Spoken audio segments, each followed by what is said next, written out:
At that point in history, the time of Hanukkah,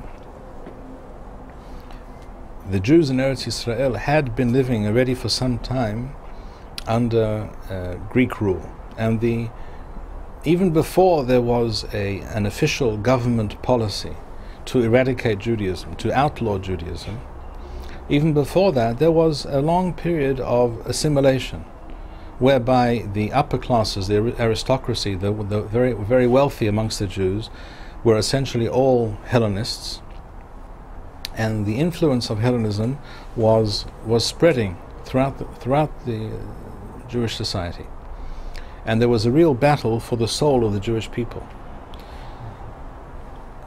And eventually, as a result of this, this revolt against the Greeks erupted and was successful. And this successful revolt against the Greeks, who were not trying to exterminate the Jews physically, they just wanted them to become like them. They wanted them to become Greeks, to become citizens of the enlightened Greek world, to forget all your silly religious ideas and practices, become like us. We're the wave of the future. Join us like your wealthy aristocratic businessmen have already done. There was a real battle for the soul of the Jewish people, and that battle was won by the Jews, not by the Greeks and their supporters, and that galvanized the Jewish people for all time.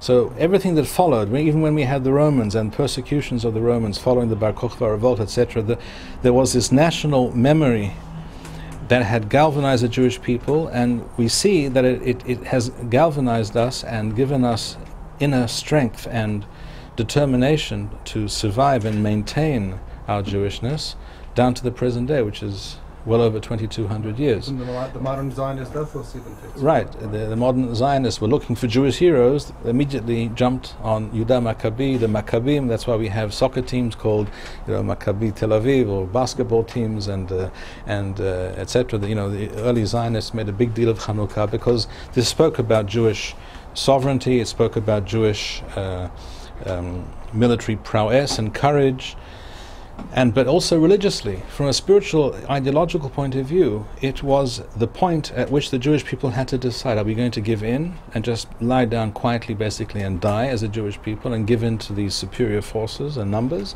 or are we going to fight for our true identity, for who we really are? And the Jewish people made that decision, and a majority of the Jewish people supported. That's how I read the events. We haven't got statistics, we haven't got public opinion polls from that time, and anyhow, we all know that midavar seker tirhak, and we know they don't mean that much. But we can't. But my reading of the historical text that we have is that there was a significant minority. My guess is something like a third of the Jewish people were already completely assimilated Hellenists, but 2/3. Again, that's my, I hope, somewhat educated guess, were not. If I'm a bit wrong, let's say it was 60-40, let's say it was 50-50, it doesn't really matter. The fact is, there were a lot of Jews who were not willing to give up and roll over on their backs and belly up and say, okay, we give in, that's it. They didn't do that. And that laid down the ground rules, as it were, for the Jewish people for the rest of time. There would not have been a Bar Kokhba revolt if there hadn't been the Hashmonaim either.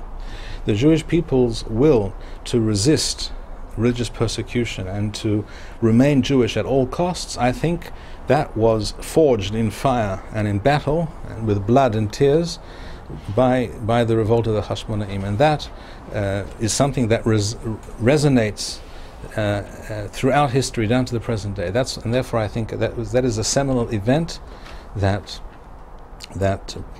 preserved and granted us special strength and a special ability to overcome all obstacles and all foes and all challenges. The production of these videos and maintaining this channel demands much time and money. If you enjoyed this video, please show your appreciation and support. To make a donation, please go to www.machonshilo.org and press the PayPal button, which appears on the upper right-hand side of the home page. To sponsor a video or purchase Birkon Nusach Eretz Yisrael, please write us at office@machonshilo.org.